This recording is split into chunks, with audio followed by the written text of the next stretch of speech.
today on Divorce Court. I am here today to finally put an end to my boyfriend's non-manly behavior. She says I'm too sensitive.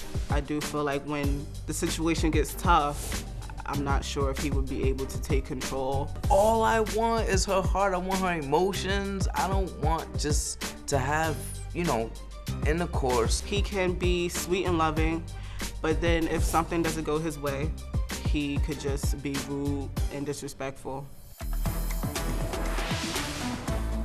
Divorce Court is now in session. Good day, ladies and gentlemen. I'm here today with Ebony Hicks and Jonathan Farnham. The two of you have been together for 5 years, and they have no children. Wow. Man.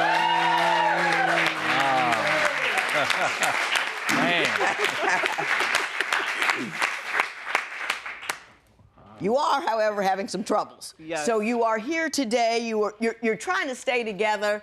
You're 23 and 24, and you got a whole lot going on. So I'm going to start with you, Ms. Hicks. Why don't you tell me a little bit about your relationship and why you're here in divorce court today? Hello, Judge. I'm here today because I've been with Jonathan for 5 years, and we just seem to continue to have problems down the line. We had a good, solid 1 year, but ever since I cheated on him, we just really haven't been the same. Now, what did you cheat on him for? At the time, we were having a long-distance relationship, and when we spoke over the phone, I realized that he was smoking. And we basically talked about me not wanting him to smoke. Uh-huh. And, how if he were to get high, I just wouldn't want to. Your response to him getting high was to sleep with somebody else. How did you make that leap? Well, at the time, it really wasn't like that. I mean, we discussed it, and then he smoked, and then, I guess we broke up after that, and then we got back together. And then, when we got back together, That's just weird. Mr. Farnham, is that an accurate recitation of what occurred? Yeah, we were together, and she cheated on me, and I was smoking, and she was like, oh, I don't like you smoking weed. So she was just like, oh, I cheated on you. And I was like, oh, wow, like why and who and blah, blah, blah. And, it was over weed. I was smoking. Right, and, gotcha. Didn't make any sense to me either. Yeah, I don't Ms. get Hicks, it. I'm gonna go back to you. You said in your papers that the overarching concern that you had in this relationship is that you want a man who you feel protects you and backs you up, and you don't believe Mr. Farnham does so appropriately. Why don't you explain what you mean by that? I feel like genuinely he's not man enough. I don't feel like. Now, what generally he is not man enough? Can you give me any examples that would clarify that for me? Just that recently we broke up because he had a roommate who was staying with him. Uh-huh. And it was just an awkward situation for me because I knew that him and his roommate were not really friendly. They weren't really getting along. So there came a point in time when he moved out, and me and him was hanging out one day, and his roommate came to his house while I was there, drunk. And, Jonathan just came off very, very scared. He didn't answer the door. I urged Jonathan. I said, listen, Jonathan, this used to be a friend. This used to be a roommate. Just talk to him. He might need some help. But Jonathan, he came to the door with nunchucks and a knife, and he just. Mr. Farnham, do you care to discuss? You want to talk about that? Yeah, my ex-roommate came to my door drunk, and I just left it alone. I told him to leave. I was gonna call the cops. I threatened to call the cops like 5, 8 times. I was giving him chances. He still didn't leave. So I was about to go out there, and just handle it like, I was going to, but, I was like, you know what, I'm gonna just call the cops. And then she's like, oh, you act like... Ms. Hicks, that's ridiculous. You can't. you can't reason with drunk people. Drunk people are unreasonable. They do not think. It's a fight waiting to happen. Why would you put your man in a position to get hurt, to do something that he won't be able to successfully do, and not just call the police? Well, I don't understand that. Judge, it's complicated because at the time, Jonathan, he would talk to me about his roommate, how, if the situation got tough, he'll beat him up, It seemed like Jonathan had things under control. Beat whom up? Jonathan would beat him up. That's what Jonathan would say to me. Like, he had things So under... you wanted Jonathan to beat him up again? You thought that was an appropriate response? Fight. That's the last thing I wanted, was a fight. And it ended up happening like that. I just really wanted to... What did you want? I don't know what you want. I don't know what you want. You didn't want him to just leave him out there and call the cops, which is the rational thing to do. You wanted him to go out and handle the business, which is not a rational thing to do. And then when I asked you about that, you said you didn't want him to have a fight. I'm not quite sure what you want. Do you? I thought I did.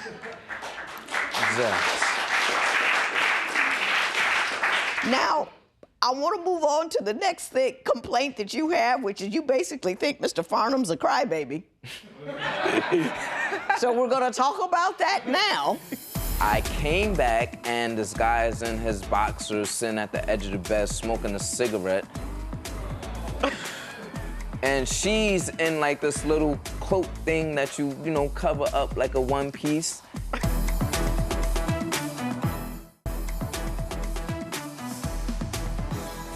Ms. Hicks, you say he's really emotional and cries a lot. Give me some examples of when you think he was overly emotional and was a crybaby about stuff. There was a time when he called me a B, and I had to call the cops because at that time I asked him to leave, and he wouldn't leave. And I've called the cops on Jonathan about 3 times total, just from him being very emotional and just, Did you feel threatened by him? Yes, I did. And, there's been time, there was a situation when my birthday was here, and I had a male friend, and me and Jonathan wasn't together. But he had confessed to me prior to my birthday that he messed around with another girl. But we were supposed to have been working on the relationship. Yes. So it really broke my heart. But I still had my party anyway, and I invited a male friend. He ended up leaving. He ended up coming back and just pretty much stirring trouble. Like, he was just very upset for whatever reason. I'm not sure what he was on that night. But, I kindly asked him to go home. He would not go home. He insisted on breaking into my bedroom door, and he saw my friend. And he just kind of like threatened him with the knife. You were in bed with the friend? I was just hanging out. That means you and I both know that's not true. You don't break into a bedroom door hanging out in the bedroom. Mr. Farnham, do you remember that? I remember that night. Tell me what you think happened. You know what happened that night? Her and her friend was talking on the balcony, talking sexual things, and I got upset, and it was her birthday, and I left. And I came back, and this guy is in his boxers, sitting at the edge of the bed, smoking a cigarette. And she's in, like, this little cloak thing that you cover up like a one piece. And I just busted it open because I thought I left something. You saw what you saw. And I saw what I saw. I got mad. I got angry. I tore down curtains, broke PS2s, threatened, broke the screen, everything, the whole 9 yards. She called the cops. I left before they came. I was at my friend's house, calming down. What they do? Mr. Farnham, let me ask you a question. Yeah. It seems to me, from what I see here, that whenever you two break up, she's with another guy immediately. Is that how explain to me how that happens and how that occurs? It occurs by, like, it'll be a 3-week process. We won't talk, we won't hang out for a while. She'll get drunk, and she'll hang out with a friend or somebody, or she'll talk to somebody on social media or something, and then she'll do whatever she does and come back to me, and then she'll tell me like, oh, you know, I respect her loyalty, but she'll come back to me and tell me what she did, and then she'll boo-hoo, and you know, we'll get over it a little bit. And then the cycle it's back to single. Yeah, it repeats itself over. Because you guys have broken up like 15 times. Yeah, more than 15. Back and forth. Ms. Hicks, let me ask you a question. Why do you, because to me, that signals a person who can't be alone and needs to have male validation at all times. Do you disagree with that? Yes. Okay, tell me what's happening. When you break up with him, why do you immediately have sex with somebody else? I don't immediately have sex with someone else. When me and Jonathan break up, I always assume that's the end of it. And I try and move on emotionally. And so you do that by engaging with another dude? I mean, not necessarily. I don't really look at it like that. I mean... Hey. Okay, all right. Well, I got some things I want to say about that. But before we talk about that, I want to talk about money, because you say, Ms. Hicks, Mr. Farnham is so irresponsible, he gets evicted all the time because he simply doesn't pay his rent for months. I don't feel like he's ready. I don't feel like he's mature enough. Do you feel mature enough to be married? With him, yeah. So tell me about his financial irresponsibility. Jonathan, there's a time when he went almost 5 months without paying his rent. And he even started selling drugs in the area that we moved into. I disagree. Well, let's not talk about that. Do you not pay your rent for long stretches? Yes, it was a time while I was unemployed, I couldn't pay it, and there was time while I was employed, and I had a fine to pay from the day that the whole incident happened with her friend. I was paying a fine, I was paying my rent, I was paying light, I was paying electricity. I was just paying for everything, and I had no money in my pockets, and I couldn't even pay my rent. Couldn't pay the rent. Yeah. I would have paid the rent first, but okay. Yeah. You know, when working my way backward. Ms. Hicks, let me ask you this. You talk about his financial irresponsibility, which really doesn't affect you, except for the fact that you want ultimately to marry this guy, right? My question to you is this. You've broken up 15 times. You go with other guys as soon as you break up to emotionally move on, but it never happens. You say he's weak and crybaby. You want him to fight for you. You want him to... There's something in there that's hollow, I think. Do you feel afraid? Are you insecure? You're fighting to keep a relationship that doesn't seem to satisfy you at all.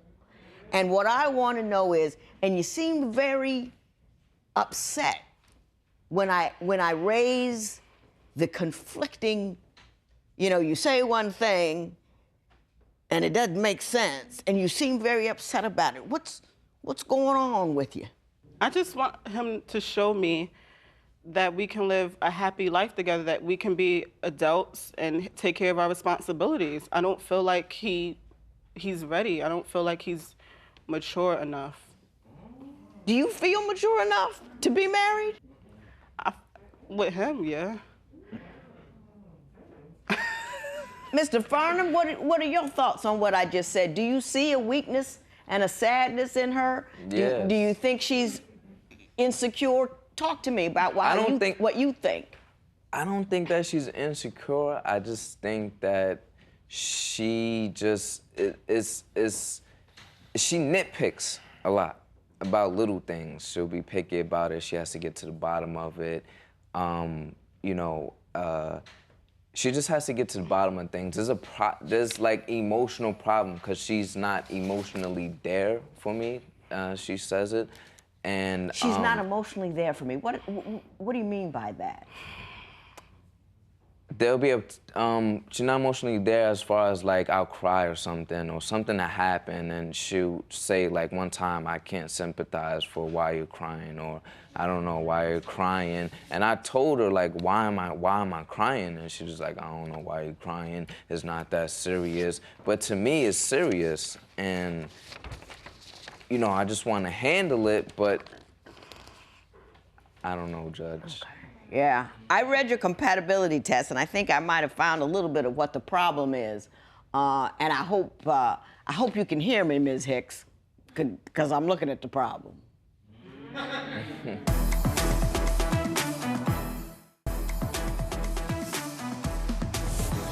I did a compatibility test on you because I always do that when I have young people in here who are saying, you know, we're struggling in our relationship. Personally, I believe 23 and 24 is for getting to know people. He's not what I want, and then you go somewhere else. Don't have sex with him, but you watch him. And to maintain a relationship with someone you find so deeply and meaningfully inadequate, doesn't, you know, he's not inadequate. I think he's a good dude. He's, you know, I like it.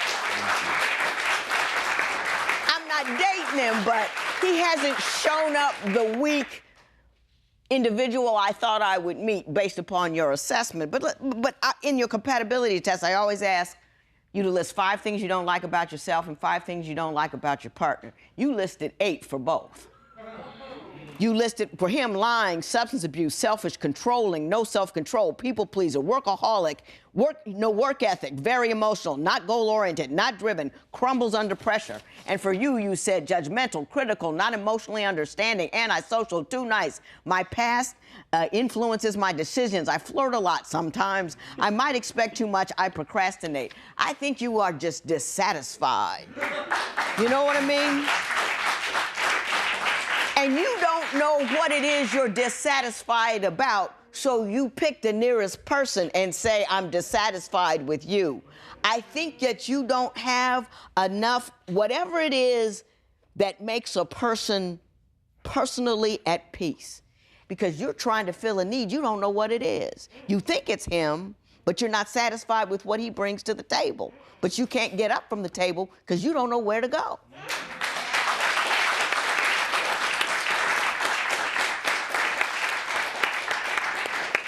You wanted me to tell you how to keep you two together, and I don't know how to do that because I need to tell you that you need to have yourself together on your own as a person. Without a man, you have to have economic, educational, and spiritual goals that you achieve in order to be a whole-centered person. That way, everybody you meet is going to have some inadequacies in some department. And if you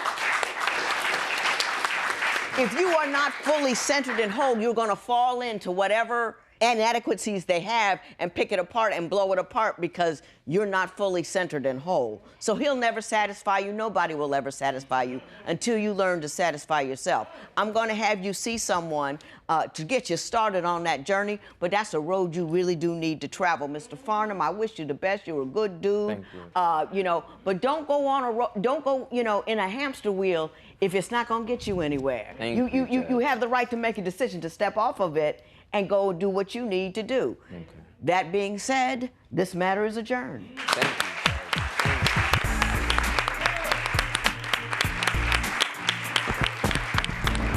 After being here in court today, I realized that my future with Jonathan Farnham is not going to continue because I still have a lot of work to do on myself.